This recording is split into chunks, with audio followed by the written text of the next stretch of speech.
भी हो, सीएम की कुर्सी क्या राजनीति में संभावनाएं खत्म हो जाती हैं? सिर्फ एक संभावना है राष्ट्रीय जनता दल की तरफ से नहीं है, वो ये है कि राष्ट्रीय जनता दल कभी भी भारतीय जनता पार्टी से नहीं हाथ मिलाएगी। नीतीश कुमार से मिला लेंगे, कभी भी मिलाएंगे। अगर उनके अंदर समाजवाद का अंश है, अगर उनको लगता है कि भारतीय जनता पार्टी उनको तबाह कर रही है, कोलैप्स कर रही है, पास खुद गठबंधन धर्म निभाने की क्षमता नहीं है, कार्यशैली नहीं है, उसके बाद भी आप क्यों हाईजैक हैं, नहीं समझ में आता है। तो आने वाले दिनों में आरजू खान साहब, आप तो बहुत ईमानदारी से जवाब देते हैं, बहुत साफगोई के साथ, जानकारियां भी रहती है और पार्टी के बहुत मुखर प्रवक्ता भी हैं।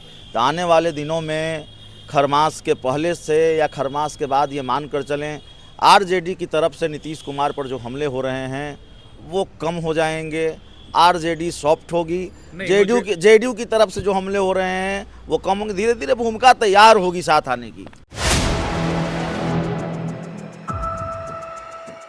नमस्कार, आप देख रहे हैं 4 PM और मैं हूं अभिषेक मिश्रा। देखिए, बिहार के राजनीतिक गलियारों में ये सवाल लगातार टहल रहा है कि खरमास के बाद क्या खेल होगा। इस बार का दही चूड़ा फिर, यानी कि इस बार की मकर संक्रांति फिर किसी बड़े सियासी खेल के साथ होगी। मकर संक्रांति के बाद या मकर संक्रांति तक बिहार में कोई बड़ा सियासी खेल होगा। तमाम तरह के कयासों के बीच, चर्चाओं के बीच और ऐसी स्थिति और परिस्थिति के बीच कि नीतीश कुमार शायद कोई खेल कर सकते हैं। कल बिहार के डिप्टी सीएम विजय सिन्हा का बयान आ गया, मिशन अधूरा है, बिहार में भाजपा की सरकार बननी चाहिए, तभी कार्यकर्ताओं की तड़प खत्म होगी, तड़प समाप्त होगी। अब राजनीति में इतने संयोग होते नहीं हैं, इतने बड़े बड़े बयान ऐसे आते नहीं हैं। हालांकि विजय सिन्हा ने सफाई दी है, आरजेडी इस पूरे खेल को देख रही है, बहुत बारीक नज़र है। तो आरजेडी के प्रवक्ता आरजू खान साहब हैं, चाचा जी आ रहे हैं क्या? आप लोगों से तो बार बार यही सवाल पूछा जा रहा है, भाई वहाँ तो आग लगी हुई है, वहाँ धुआं उठ रहा है, वहाँ तनातनी की स्थिति है, आप लोग वेलकम करने के लिए तैयार हैं या नहीं हैं? आप लोग क्या देख पा रहे हैं? मैं आपको स्पष्ट अब बताता हूँ, स्पष्ट ये चीज़ें मैं बताने की कोशिश कर रहा हूँ कि राष्ट्रीय जनता दल गरीब, वंचित, शोषित, असहाय, बेबस और लाचारों की पार्टी है। अगर नीतीश कुमार जी जिस तरीके से पिछली बार उन्होंने एक वक्तव्य दिया था कि मुझे भारतीय जनता पार्टी दबा रही है, मुझे परेशान कर रही है, तो मैं पूरे बिहार प्रवेश में कहना चाहूँगा कि जो भी गरीब, वंचित, शोषित, असहाय, अकलियत, दबा कुचला आदमी जो भी ऐसा पीड़े में अगर होगा तो राष्ट्रीय जनता दल की बाहें उसको फैला के लेती है। और रही बात राजनीति में संभावनाएं थोड़ी खत्म होती है, और रही बात हम राष्ट्रीय जनता दल है, भारतीय जनता पार्टी नहीं है। भारतीय जनता पार्टी का ये ट्रैक रिकॉर्ड है, जिस गठबंधन के साथ रहती है उस गठबंधन को खा जाती है, तोड़ देती है, कोलैप्स कर देती है। पंजाब में चलिए, पंजाब में अकाली दल के साथ थी, अकाली दल कहाँ है? महाराष्ट्र में शिवसेना के साथ थी, शिवसेना कहाँ है? उद्धव ठाकरे के साथ थी, उद्धव ठाकरे कहाँ है? अरे एकनाथ शिंदे जी के साथ थी, एकनाथ शिंदे जी कहाँ है? फिर मैं आपको बिहार में लेके आता हूँ। बिहार में वो उनके हनुमान थे चिराग पासवान जी, किसको तबाह करने के लिए? उनके ही सहयोगी रह चुके नीतीश कुमार को, और फिर उनको घर से बेघर कर देती है चिराग पासवान को भारतीय जनता पार्टी। और आज उनके अपने चचा पशुपति पारस जी को घर से बेघर कर दी कौन? उन्हीं चिराग पासवान के हाथों से भारतीय जनता पार्टी। तो इनके डीएनए में धोखा है, ये धोखा दे रहे हैं। नहीं, वो धोखा दे रहे हैं, आपका दावा है, ठीक है। यहाँ वेलकम की तैयारी है या सिर्फ मामला तनातनी तक है? अभिषेक जी, मैंने बड़ा, अभी तो आप लोग बहुत लड़ भिड़ रहे हैं आपस में, वार पलटवार चल रहा है। अभिषेक जी, जो गरीब, वंचित, असहाय, बेबस, लाचार होगा, राष्ट्रीय जनता दल उसको अपनाने का काम करती है। अपनाने का काम करेंगे, चाहे वो कोई भी हो। सीएम की कुर्सी, क्या राजनीति में संभावनाएं खत्म हो जाती हैं? सिर्फ एक संभावना है राष्ट्रीय जनता दल की तरफ से नहीं है, वो ये है कि राष्ट्रीय जनता दल कभी भी भारतीय जनता पार्टी से नहीं हाथ मिलाएगी। नीतीश कुमार से मिला लेंगे, कभी भी मिलाएंगे। अगर उनके अंदर समाजवाद का अंश है, अगर उनको लगता है कि भारतीय जनता पार्टी उनको तबाह कर रही है, कोलैप्स कर रही है, तोड़ रही है, तो अगर वो असहाय, मजबूर, बेबस, लाचार है, तो राष्ट्रीय जनता दल इन लोगों का बल है।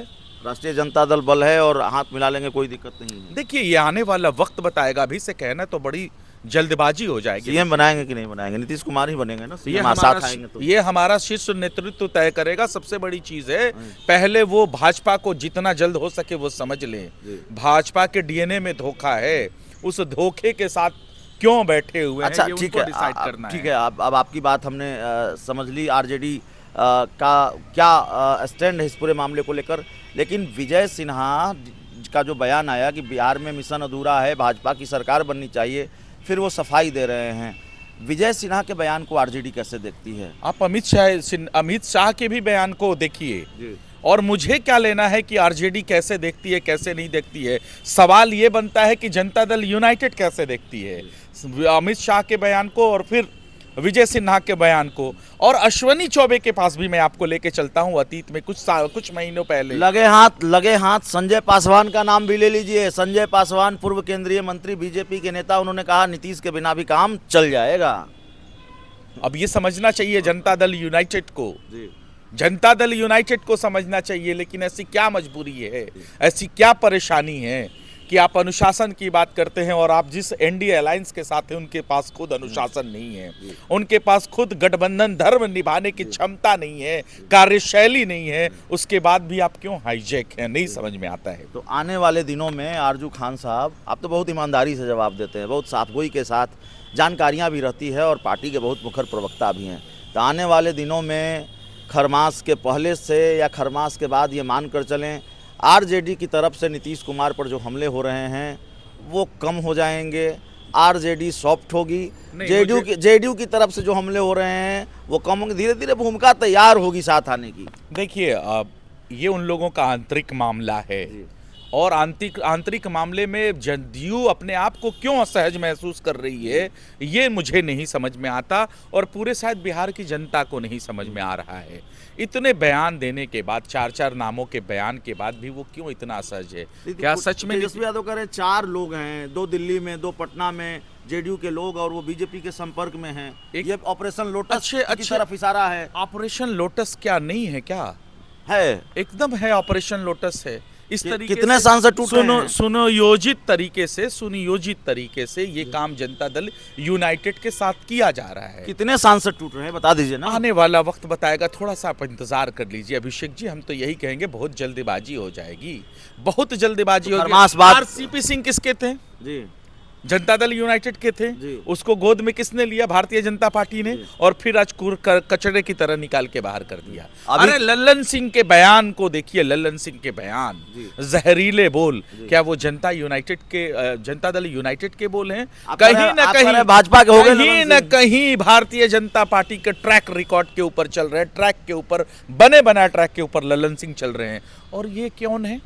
आपके अशोक चौधरी जी अपनी बेटी को चिराग पासवान के अंदर शिफ्ट कर दिया और अपने जनता दल यूनाइटेड में बने हुए हैं। अरे नाम लेने की जरूरत नहीं है, बिहार की जनता बड़ी तेज और तर्रार है, और आप भी बहुत तेज तर्रार पत्रकार महोदय हैं, समझाने की जरूरत नहीं है। बता दीजिए, खरमास के बाद खेल हो रहा है, आने वाला वक्त बताएगा। मैं भविष्यवाणी नहीं कर सकता, मैं आगे का भविष्य नहीं देखता हूं कि कल मेरे साथ। सांसदों की संख्या बता दीजिए, कितने टूट रहे हैं? आप जब कह रहे हैं कि ऑपरेशन लोटस का खतरा है। सर, ऑपरेशन लोटस तो हर जगह होता है। मैंने आपको पंजाब बताया, मैंने आपको महाराष्ट्र बताया, मैंने आपको बिहार में भी होगा, एकदम होगा। चलिए, तो आरजू खान साहब थे, आरजेडी के प्रवक्ता हैं। इस पूरी रिपोर्ट में इतना ही। बहुत बहुत धन्यवाद।